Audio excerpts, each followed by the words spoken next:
Hi, உங்கள் எல்லாத்துக்கும் வணக்கம். நான் உங்கள் முத்துப்பிரகாஷ் பேசுகிறேன்.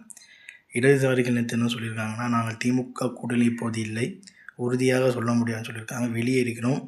இது எதை மாதிரி சொல்கிறாங்கன்னு தெரியல. இடதுசாரிகள் அதாவது இந்தியாவோட கூட்டணி தன்மையில் நடந்தது, அதுக்கு திமுகவுக்கு பங்கேற்கலை.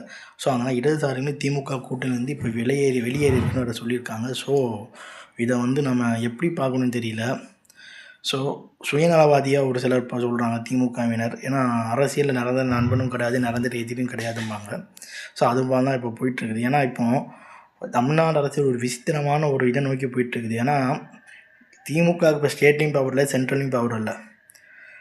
அதிமுக பார்த்திங்கன்னா சென்ட்ரலில் கலைஞரில் இருக்கானா அமைச்சரெல்லாம் அவங்க இடம் இல்லை. ஸோ இதனால் திமுக பக்கம் பாஜக சாயுத பார்க்கலான்னு ஒரு பேச்சு இருந்துகிட்ருக்கு. இன்னொரு பக்கம் திமுகவும் ஒரே அணியில் கூட்டணியில் கொண்டு வருவதற்கான வேலையில் பாஜக ஈடுபடுறானும் ஒரு பேச்சு சந்தேகம் இருக்குது.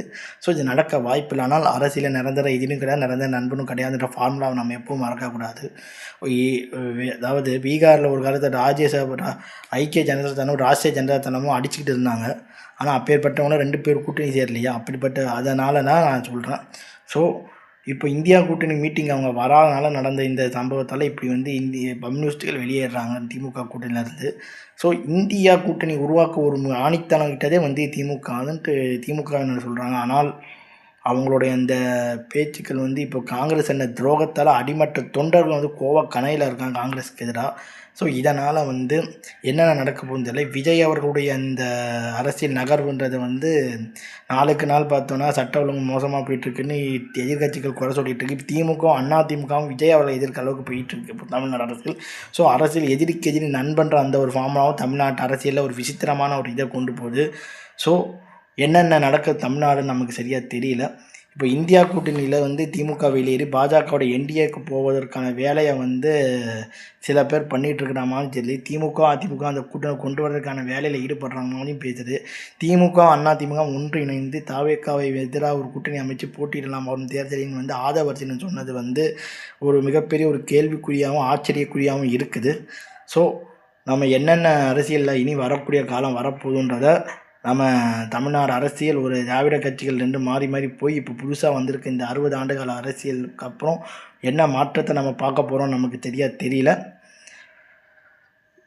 இவர் நேற்று டெல்லிக்கு போய் ஏகப்பட்ட இதெல்லாம் வாங்கினார். அந்த நிதி இந்த நிதிலாம் கேட்டார். அதாவது வலியுறுத்துகிறாரு, நீட்டை வேணான்னு வலியுறுத்துகிறார் மத்திய அரசை தவிர அந்த மத்திய அரசுக்கு எதிராக எந்த வார்த்தையும் இல்லை. எம்பி எலெக்ஷனில் இவர் யாரை எதிர்த்து அரசியல் செய்வாருன்னு, யாரை எதிர்த்து கொஸ்டின் பண்ணுவாரும் ஒரு கொஸ்டின் இருக்குது.